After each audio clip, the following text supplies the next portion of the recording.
Good day everyone! To furtherly understand what is PCK, let us put it into application through the research article which I found online. It is entitled Enhancing Pedagogical Content Knowledge in Elementary Science. I'm your discussant for today, Miss Ivy Marie M. Delos Santos. This is the list that we are going to tackle. To be effective in classroom and schools, teachers need to develop knowledge, skills, and dispositions in many domains, such as subject matter knowledge, general pedagogical knowledge, knowledge of the context of learning, and pedagogical content knowledge or knowledge that is specific to teaching a particular subject area, such as science. While it is important for teachers to develop knowledge in all these domains and for educators to develop the underlying knowledge that informs their planning, decision-making, and classroom practice. This study focuses on the development of elementary teachers' pedagogical content knowledge or PCK. The primary goal of this study was to examine how 5 elementary teachers engage and develop their PCK as they adopted problem-based learning or PBL, an inquiry-based approach to curriculum development and teaching in which students' learning is driven by open-ended problems.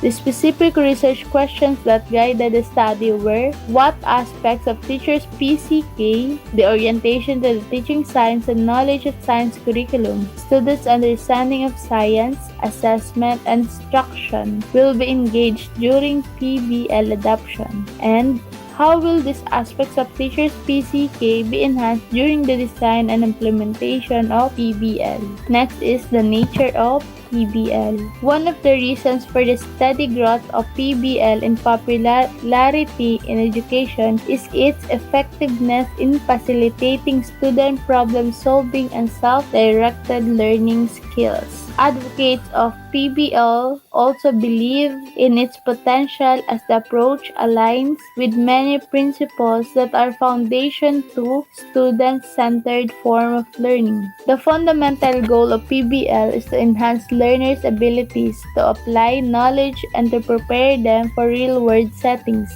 The most distinctive feature of PBL is that approach is centered around problems. The problem should be realistic and open-ended. It fosters the generation of several feasible solutions and serve as the impetus for students to enhance their knowledge of the content and their problem-solving self-directed learning skills. There are 5 instructional goals of PBL according to Farrows and Carlson. First is constructing an extensive and flexible knowledge base that can be applied to real-world problems and connected across multiple domains. Developing effective problem-solving skills so knowledge may be applied efficiently. Developing self-directed lifelong learning skills such that learners may demonstrate an awareness of what they are able to comprehend, an ability to identify and set learning goals and take an appropriate course of action to reach their goals, and provide evidence of how to reflect upon whether or not their goals have actually been attained. Building effective collaboration skills to accomplish a task or project through negotiation, conflict resolution, and consensus building, and fostering intrinsic motivation through PBL groups that share goals, challenges,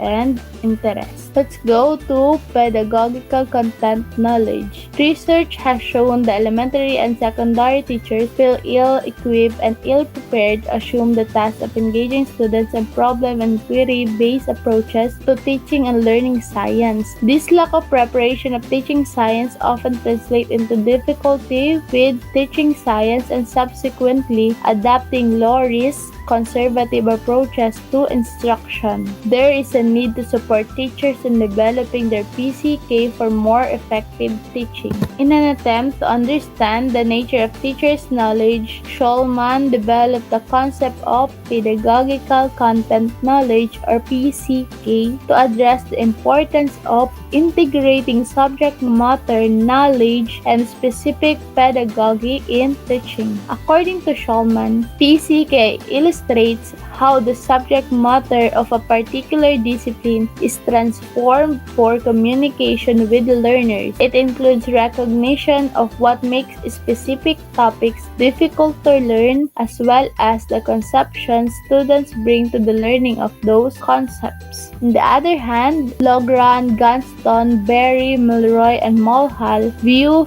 PCK as a mixture of interacting elements, including views of learning, views of teaching, understanding of content, understanding of students' knowledge and practice of children's conceptions, time, context, views of scientific knowledge, pedagogical practice, decision-making, reflection, explicit versus tacit knowledge of practice, beliefs, or ideas, all of which interact and result in PCK. More recently, Van de Jock and Katman developed a research framework called ERTE, or Educational Reconstruction for Teacher Education. This model consists of three aspects: knowledge and beliefs of students' pre-scientific conception, knowledge and beliefs of representations of the subject matter, and the subject matter knowledge for teaching. In this study, the inquiry group examined the development and engagement of several aspects of PC using a model proposed by Magnusson, Krasik, and Burko that consists of 5 distinct yet interrelated components. These are orientation to teaching science, knowledge of science curriculum, knowledge of students' understanding of science, knowledge of assessment, knowledge of instructional strategies. Let's move on to methodology. This study occurred over a 1-year period from May 2006 to June 2007. The teacher inquiry group consisted of 5 K-6 teachers from one school district and a university researcher, the first author of this paper. One of the teachers taught in an urban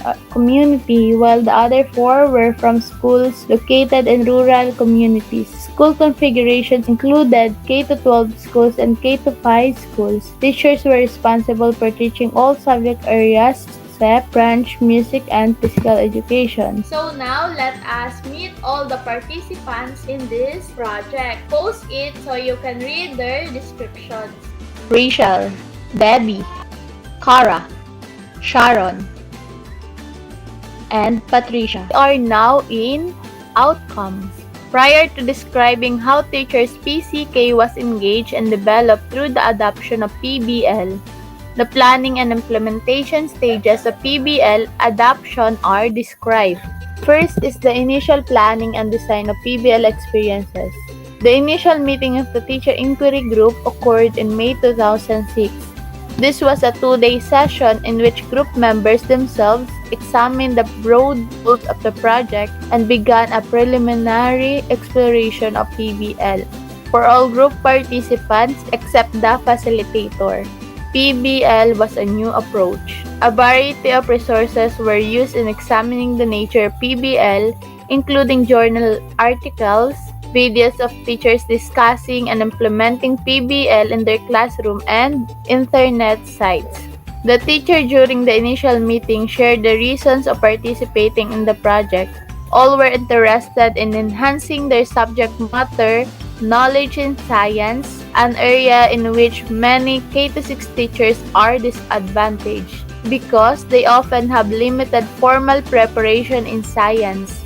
The teachers were very keen to offer student learning experiences that would be engaging and motivating, thus fostering higher levels of problem solving and self-directed learning. A consensus was reached that PBL may be implemented in different ways but should reflect principles and characteristics such as learning is driven with open-ended problems. Problems may have several feasible solutions. Students work in collaborative groups to engage in finding possible solutions to problems. Students become self-directed learners and adopt critical thinking. The teacher is a facilitator during PBL implementation, and assessment needs to reflect the nature of the learning within a PBL. These ideas remain salient features of approach to PBL adopted by the group. Next is engagement and enhancement of teachers' PCK. During implementation, teachers use a scaffolding tool to help students explore the problem. When introducing the scaffolding tool initially, the teachers elicited feedback from the entire class. Students completed a scaffolding chart that addressed questions such as, what are the facts in this problem? What do we need to learn more about? How will we answer our questions? They gained more insight when compared to previous science teaching approaches into how students' ideas were developing. Early class sessions were devoted to identifying facts embedded in the problem statements and generating questions, while throughout implementation, the teachers would direct the students to their original questions and facts to determine if new facts or information could be added, or questions had been answered, or new questions needed to be included. All teachers adopted a floating facilitator approach to PBL implementation. Teachers provided support to PBL groups, assuming a variety of rules that involved challenging ideas, engaging in direct instruction, providing guidance on the process, monitoring group functioning, and offering feedback. Using each category of Magnuson, Krawczyk, and Borko PCK model, descriptions and interpretations of how teachers engage and develop aspects of their PCK are reported. Next is the outcome from orientations to teaching science. One of the challenges for many teachers is translating beliefs about teaching and learning into classroom practice. While the teachers described their science classroom as student-centered, they reported at the end of the study that adopting PBL either validated their beliefs about science instruction and learning or helped them change their actual classroom practice. For example, Debbie believed that students can be generators of knowledge and that learning is social. She did not always teach science in a way that reflected these values. She acknowledged that her practice in social studies and other disciplines reflected this philosophy. Yet,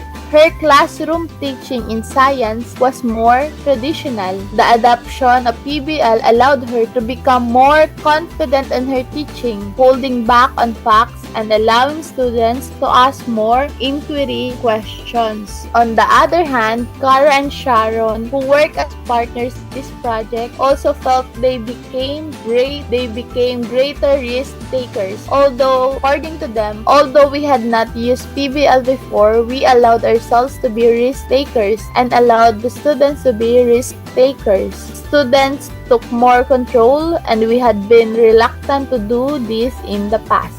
These are their statements during the planning meeting. One of the most beneficial aspects of the project was the impact it had on her beliefs about teaching and learning science, as well as beliefs about teaching and learning in general. The following comments shared with the first author in an email reflect this change. Participating in this project has rejuvenated my philosophy and has helped me realize that although not always easy, it is important to work through such challenges so that in the end, students are benefiting from learning experiences that have been meaningful. Like Patricia, Rachel validated some of her beliefs about science teaching and learning. Specifically, she reinforced that problem situations that relate to the real world should be woven into the curriculum. Interdisciplinary approaches like PBL can promote engagement and drive. Next is knowledge of science curriculum. The development of teachers' PCK in this area includes understanding of curriculum goals and outcomes,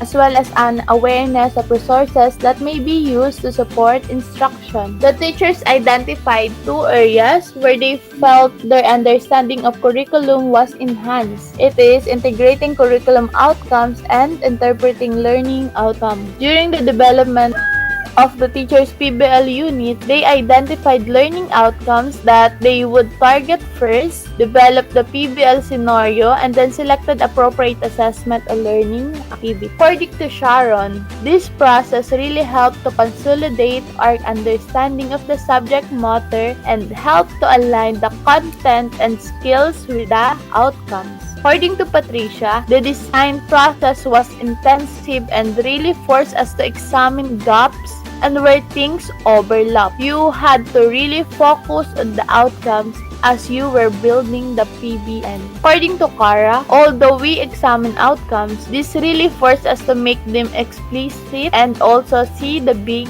picture. Rachel referred to the role as curriculum creator. According to her, we are creating the curriculum rather than just following lessons in the curriculum material. Next is knowledge of students' understanding of science. This area of teaching knowledge examines teachers' beliefs about and insights into what prerequisite knowledge, abilities, and skills students need to learn in particular topics, as well as understanding of how students vary in their approaches to learning particular topics or diversity. It also involves teachers' knowledge of science concepts and ideas that are difficult for students to learn. Although all teachers believe that students learn in different ways in order to meet learning outcomes, this belief was validated in a PBL setting. Kara commented on how a PBL approach allows students to construct their own understanding through collaborative dialogue and shared meaning making. In addition to this guided inquiry approach, the teachers found by using a scaffolding chart that addressed questions such as what are the facts in this problem?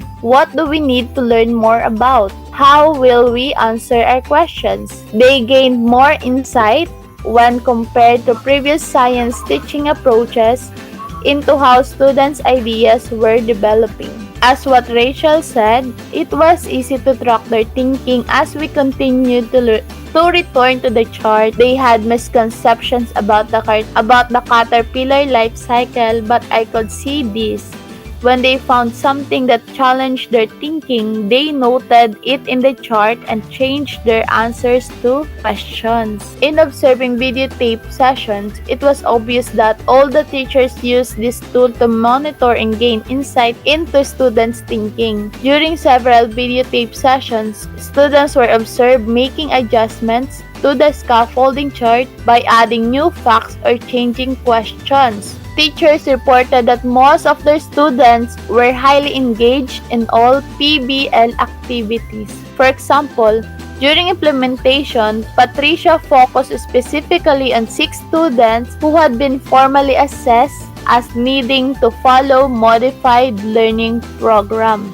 While Patricia reported that all students in her class of 18, except these 6, had mastered the outcomes, she did have evidence that these 6 made progress in developing an understanding of the concept. Patricia was highly surprised during one videotape lesson when one of the students stepped outside and actually started to become involved in building the garden. After observing this, I asked Patricia to comment on what was happening. I was thrilled as I got my first glimmer of hope that she could be engaged in this type of learning. She definitely became engaged and learned a lot about the practical aspects of gardening. On the other hand, Sharon and Kara placed a special focus as well on some of their less motivated learners. They were cognizant of having them complete activities that would challenge them, yet not cause cognitive overload. This is reflected in Kara's comments as she viewed a videotape lesson. She said, "Some of them used music to let me know what they'd learned. Some of them were using drama, poetry, and that sort of thing, but I have couple of non-readers and non-writers that kind of pose little bit of problem. So they had to come up and they had to pick out a sentence that had a truth or myth to it. I would help them with the reading and I evaluate them on how they acted out this truth or myth, and the kids then had to say what it was, what they were acting out, and if it was a truth or myth about that. So engaging them and motivating them, I feel good about that. I know that they were engaged and they were motivated, but I had to make sure, I think, she said, that some of the activities were geared towards their strength. The activities should be aligned to their strength, supposed to develop their weak areas. Next is knowledge of assessment and instructional strategies. This area of teaching knowledge includes beliefs and understanding of which method should be used to assess learning and what aspect of students' learning should be assessed. While the teachers had used most forms of assessment adapted in this study in the past, the nature of the learning within a PBL necessitated the use of many more assessment tools, thus providing more insight into students' learning. The assessment approaches used were diverse. They used journal entries, portfolios, group reflection sheets, story writing, presentations, creating models, and rubrics, reflecting the need to examine many types of student learning, like understanding scientific concepts, developing problem-solving skills, and many more, and to give learners opportunities to demonstrate in different ways what they were learning. For Sharon and Patricia, the adoption of PBL encouraged them to focus more on observing their students and making their observations systematic and formal through note-taking.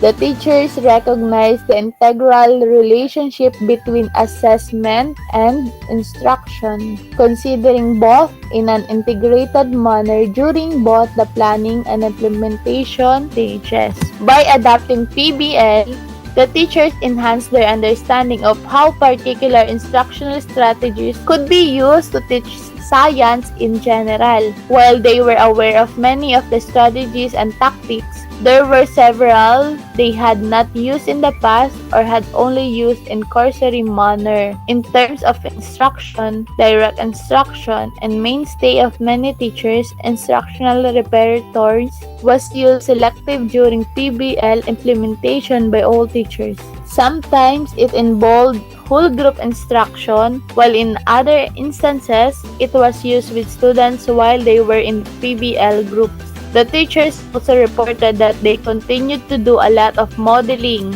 a typical part of their classroom teaching, as they believed this was necessary for very young children. The class were doing research on the internet today and creating notes, and at the end of the session, Debbie asked each group to evaluate how well they worked together using the information on their T-chart as a guide. The teacher played role as facilitator. Next is implications.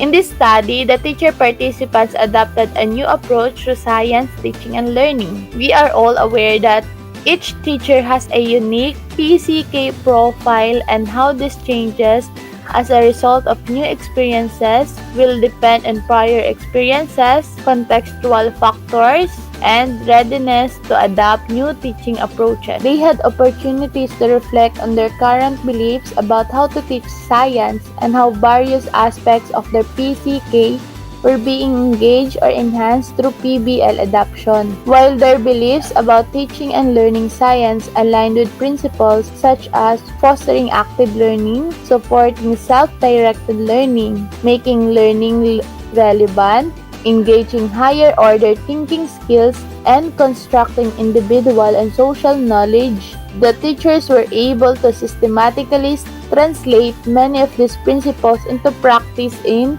PBL learning environment. The teachers became more comfortable with interpreting science learning outcomes, and through concept mapping, they were able to make strong connection among the concepts, principles, skills, and attitudes they were targeting in their respective PBL unit. By becoming creators of curriculum rather than just curriculum implementers, they became more confident in their ability to teach science. They became more adept at tracking student thinking and thus gained more insight into the conditions needed to support student learning. The role of the teacher becomes one of the facilitator who guides students as they pose questions, examine evidence, explore explanations, and communicate their ideas. In conclusions, PCK is critical element in effective teaching. Classroom practice is a reflection of not only a teacher's content knowledge, but also his or her fundamental teaching beliefs and pedagogical content knowledge for teaching in a particular discipline. More critically, it is important to recognize that these elements, which is teaching beliefs, pedagogical content knowledge, and subject matter knowledge, are all interconnected. For the development of these interconnections among the components of PCK, as well as the diffusion of PCK into classroom practice, teachers need support in insight to the nature of PBL and adoption process. PCK framework be used by individuals and collaborative inquiry group as a reflected tool to critically analyze their own experiences and understanding when adopting any innovation. Further research is needed to examine how teachers develop and engage their PCK over the long-term adoption of PBL and how various types of students' learning are enhanced when learning through PBL. Although the study did not focus on student learning, the study does provide insight into how PBL may be used by teachers in elementary science classrooms. Moreover, it uses the lens of PCK to understand how teachers may change beliefs, attitudes, understanding, and classroom practice. So this is the end of my presentation about the research article entitled Enhancing Pedagogical Content Knowledge in Elementary Science, written by Karen Goodnough Woei Hung. I hope that you all gained something and be able to apply it in our journey.